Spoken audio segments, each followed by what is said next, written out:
Salut à toi, j'espère du fond du cœur que tu vas bien. Re-bienvenue sur la chaîne YouTube de l'espoir. Développer l'amour altruiste, la compassion, apprendre à être bienveillant, à devenir bienveillant dans sa vie, c'est l'une des composantes les plus importantes de notre bonheur.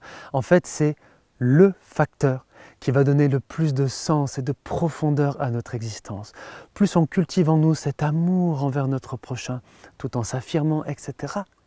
Mais plus on fait grandir ça, plus en fait on se remplit soi-même de lumière et on va pouvoir de plus en plus dans nos paroles et dans nos actes partager cette lumière autour de nous, rendre plus heureux ceux qui nous entourent ou ceux que nous on entoure et aussi rendre plus heureux le monde à notre manière le plus qu'on peut. Et depuis des millénaires, les plus grandes spiritualités du monde, les plus belles et les plus profondes, ont toujours dit que l'amour, c'était la qualité et la valeur suprême de l'existence.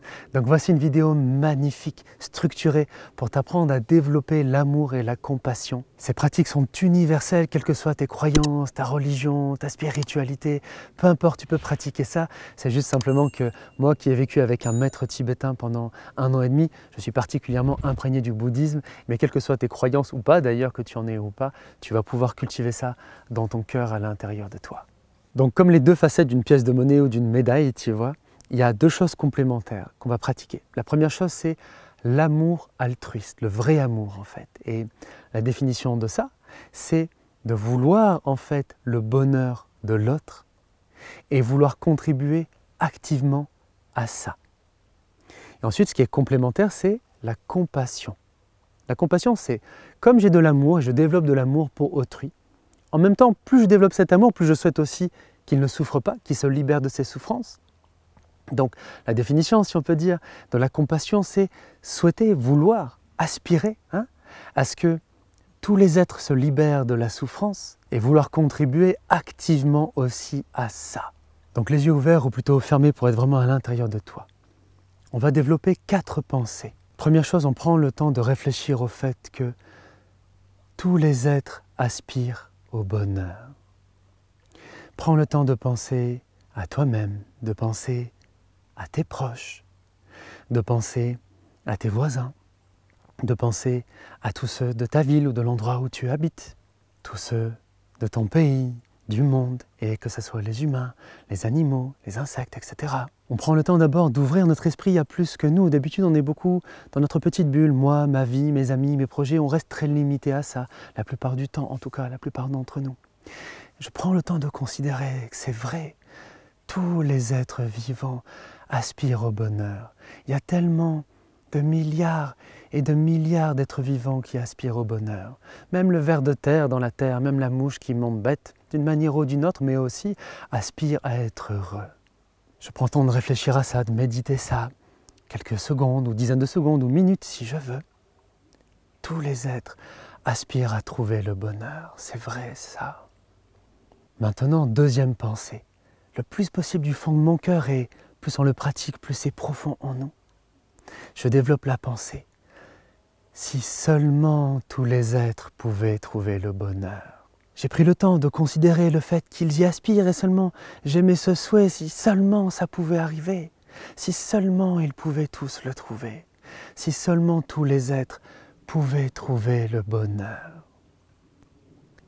Et tu prends le temps, là, pareil, de penser à tes proches, à tes voisins, à plus large, etc., etc.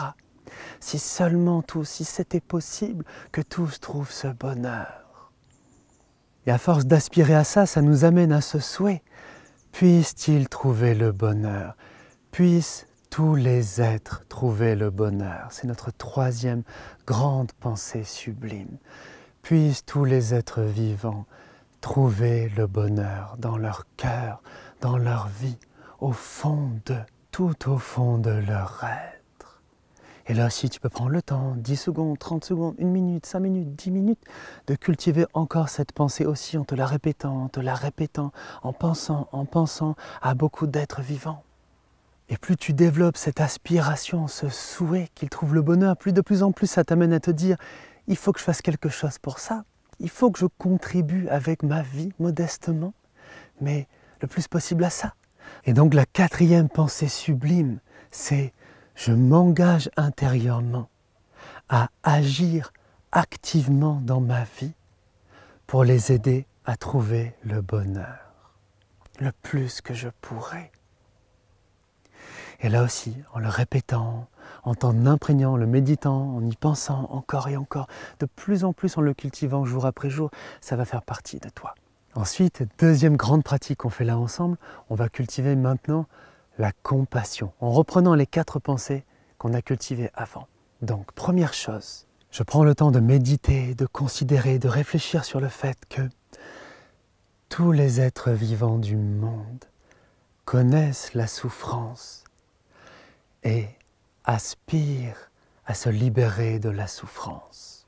Tu peux aussi différemment te dire, il y a tant d'êtres vivants qui souffrent et qui aspirent à se libérer de la souffrance.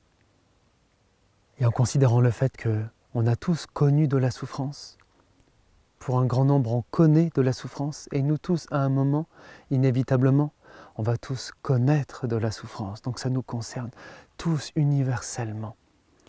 Tous les êtres connaissent la souffrance et aspirent à se libérer de la souffrance. Je prends le temps de considérer ça et plus je pense à tous ces êtres vivants qui vivent de la souffrance, tous ces êtres vivants qui aspirent à s'en libérer, de plus en plus ça active la deuxième pensée dans mon cœur qui est « si seulement ils pouvaient se libérer de la souffrance ». Si seulement tous les êtres vivants pouvaient se libérer de la souffrance. Et je prends le temps là aussi de cultiver cette pensée et ces pensées encore et encore dans mon cœur. Et 10 secondes, 30 secondes, 2 minutes, 5 minutes, comme tu veux. Et plus tu cultives dans ton cœur ce souhait, si seulement ça pouvait être le cas, plus ça t'amène à la troisième pensée sublime. Puissent tous les êtres se libérer de la souffrance. Puissent tous les êtres se libérer de toutes les souffrances qu'ils peuvent expérimenter. Et je sais qu'en le pensant, je ne peux pas d'un coup l'enlever, mais je veux cultiver ça à l'intérieur de moi, de plus en plus que ça fasse partie de moi et de ma vie, de mes pensées, de mes paroles, de mes actes. Et là aussi, plus on cultive ça, 5 secondes, 10 secondes, 30 secondes, 1 minute, 2 minutes, 5 minutes, 10 heures, d'affilée aussi, comme on veut. Et plus ça nous amène à la quatrième pensée sublime. Je m'engage de moi-même à moi-même à agir activement pour les aider à se libérer de la souffrance. Puissais-je activement contribuer à soulager la souffrance du monde, de tout mon cœur et le plus que je vais le pouvoir dans ma vie. Et plus tu pratiques ça régulièrement, chaque jour, de plus en plus, ça va grandir, grandir, grandir en toi. La troisième grande clé d'or pour savoir comment développer l'amour bienveillant et la compassion dans sa vie, c'est ça aussi une pratique traditionnelle du bouddhisme, tu vois, où tu peux reprendre ce qu'on a fait avant. Et en fait, traditionnellement, d'abord tu imagines un premier groupe devant toi, par exemple à ta gauche, et tu imagines que c'est tous les gens à qui tu tiens le plus. Et tu pratiques sur eux les choses qu'on a fait dans les 2 clés avant, sur l'amour et sur la compassion. Une fois que tu as fait ça et que tu sens que tu as ces sentiments dans ton cœur qui sont là, tu imagines ensuite un deuxième groupe avec des gens neutres, avec qui tu as une relation neutre. En fait, c'est la quasi-totalité de tous les êtres vivants du monde entier. Mais comme ça fait beaucoup de gens à imaginer, tu peux par exemple imaginer le caissier, la caissière ou quelqu'un que tu as croisé dans la rue, tu vois. Des gens comme ça que tu as croisés dans ta vie, avec qui tu n'as pas spécialement de bons ou de mauvais liens, d'accord? Et tu vas aussi faire l'effort, être dans l'intention de cœur, de cultiver les mêmes pensées aussi pour eux que tu as fait pour le groupe précédent. Et ensuite, et je sais que pour certains il faut du temps, etc. Vois où tu en es, mais c'est le chemin le plus beau, le plus profond de la vie. Tu imagines ensuite un troisième groupe à ta droite, et où là ce sont tous les gens, tous tes ennemis, tous les gens avec qui tu as eu de la souffrance, tous les gens qui ont été négatifs avec toi, etc. Et je dis toujours que cultiver la bienveillance, c'est pas être trop bon, trop con. En même temps, tu développes ta confiance en toi, tu développes ton affirmation de toi, etc. Dans tout ce que je te guide à développer dans ta vie, dans tout ce qu'on fait ensemble pour ça, sur YouTube et de manière plus avancée quand tu fais appel à moi. Mais donc faisons les choses en équilibre, c'est absolument merveilleux. Et donc je sais que ça peut être un chemin pour nous tous, mais je m'efforce de le faire et ça remplit ma vie, mon cœur de lumière de faire ça. Donc aussi pour ce groupe négatif, de leur souhaiter aussi les mêmes choses que tu as fait pour les autres avant. Et leur souhaiter le bonheur, c'est pas comme si on lave l'éponge sur tout ce qu'ils ont fait de négatif, c'est pas comme si on souhaite qu'ils se réjouissent de leur négativité, de tout ce qu'ils ont fait de mauvais, mais c'est souhaiter qu'ils aillent plus vers le beau, vers le bon, vers le vrai, souhaiter qu'ils aillent plus dans la lumière, souhaiter qu'ils deviennent de meilleurs êtres vivants. Et eux aussi, avec leur négativité, mais ils ont souffert, ils souffrent peut-être, ils souffriront, on ne peut pas s'en réjouir, c'est triste aussi. On est tous dans le même bateau, comme disait Martin Luther King, nous sommes tous arrivés dans des barques différentes. Maintenant, nous sommes tous dans le même bateau, dans le bateau de l'existence, avec sa souffrance, ses imperfections. Et je prends le temps de plus considérer les choses comme ça, et de creuser ça en moi et dans ma vie. D'accord, il y a beaucoup à dire sur ça, mais tu sais quoi faire et du chemin que tu peux faire par rapport à ça. Quatrième très grande clé d'or, toutes ces clés-là sont d'une immense valeur, il y a plein de choses en plus à dire et à faire. Et cette clé est extrêmement précieuse aussi. Dans la réjouissance, en fait, je vais apprendre à me réjouir du bonheur des autres. Je vais apprendre à me réjouir des qualités des autres. Je vais apprendre à me réjouir de ce qu'il arrive de bon aux autres. Je vais apprendre à me réjouir de ce que les autres réussissent.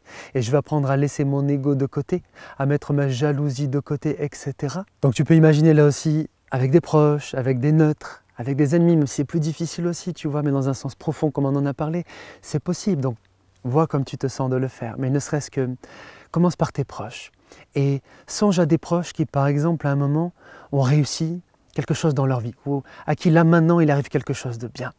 Prends le temps à l'intérieur de toi de te dire « je me réjouis de ça, je me réjouis du fond de mon cœur, le plus possible, de son bonheur. Je suis heureux pour lui, je suis heureux pour elle. Je me réjouis qu'elle vive ces choses belles, j'imagine ce qu'elle vit en vivant ce bon, et je me réjouis de ça, en me mettant moi de côté dans l'équation. Ah oui, mais moi j'ai pas ça, ah oui, mais moi j'ai tel problème. On laisse de côté ça, on s'enlève à nouveau de l'équation. Je me sens plus sur l'autre. Imagine par exemple quelqu'un, tu vois, par exemple je travaille avec quelqu'un qui, son frère est en train de très bien réussir socialement. Et il est très heureux d'un côté pour lui, mais d'un autre côté, il y a une jalousie aussi où il se sent mal par rapport à ça. Et je vais lui apprendre aussi à plus cultiver la réjouissance, à plus aussi s'enlever de l'équation, à dire vraiment totalement indépendamment de moi, ça, on enlève des chaînes, ça nous libère. Je me réjouis entièrement et totalement de son bonheur à lui. Je me réjouis entièrement, totalement de sa réussite et de ce que ça lui fait vivre de bon. Et je lui souhaite tellement que ça continue comme ça le plus possible. Je lui souhaite tellement qu'il lui arrive le plus possible de belles et de bonnes choses dans sa vie. Je me réjouis tellement des qualités qu'il y a en lui et qui font que tout cela réussit. Ça peut être aussi en pensant que des proches ou d'autres, par exemple, à un moment, se sont libérés de souffrances, ont réussi à vaincre des difficultés ou des obstacles ou des souffrances. Et pareil, je vais prendre le temps de considérer ce qu'ils vivent, de me dire mais que c'est merveilleux ce qu'ils vivent, que c'est tellement bien, que c'est tellement précieux, que c'est tellement super pour eux de pouvoir vivre ça. Je prends le temps d'imaginer ce qu'ils vivent dans ce soulagement, dans cette libération, dans cette joie, et je me réjouis avec eux de ce qui se produit de bon pour eux. C'est tellement beau, tellement profond. Et cinquième, très grande clé en or. Il y a aussi beaucoup de choses encore à t'apprendre à pratiquer, mais c'est le temps que j'avais pour te transmettre ça.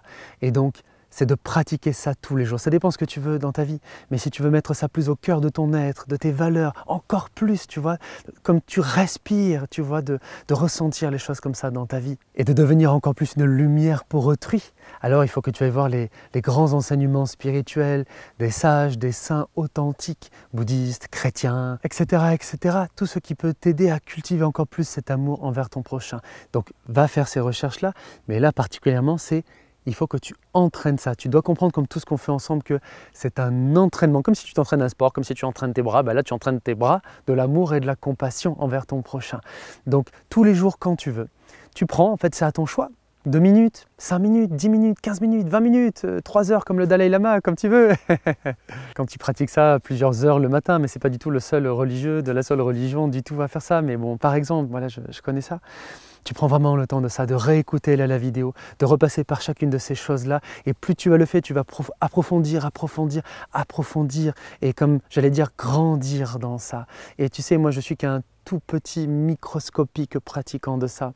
Mais j'ai aussi eu une microscopique mais sincère pratique et quand même aussi intégration de ça dans ma vie et dans mon projet, insuffler l'espoir au monde, donner de l'espoir le plus possible au monde, à l'humanité, aux êtres vivants.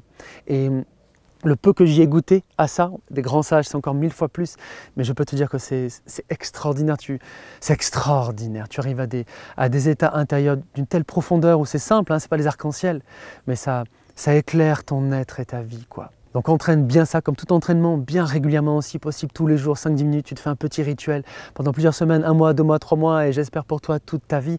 Et de plus en plus, ça va grandir et être sublime.